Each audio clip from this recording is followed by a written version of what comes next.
السلام علیکم ورحمۃ اللہ وبرکاتہ۔ جیسے کہ آپ تمام لوگ جانتے ہیں، 4 تاریخ کے دن تاریخی پیر بنگالی میدان مر مسلم پرسنل لا بورڈ کی جانب سے اور گلبرگہ شہر میں محترمہ کنیز فاطمہ صاحبہ کی زیر نگرانی میں صدارت جناب سید علی اللہ حسینی صاحب قبلہ سجاد نشین بارگاہ بندہ نواز کے صدراء رحمۃ اللہ علیہ اور جناب افضل الدین جنیدی صاحب عرف سراج بابا کی زیر سرپرستی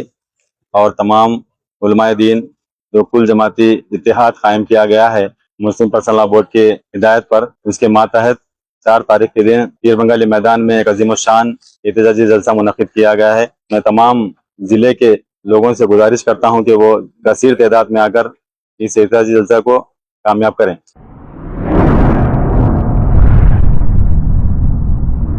اطراف ٹی وی، ہر بات سچ کے ساتھ۔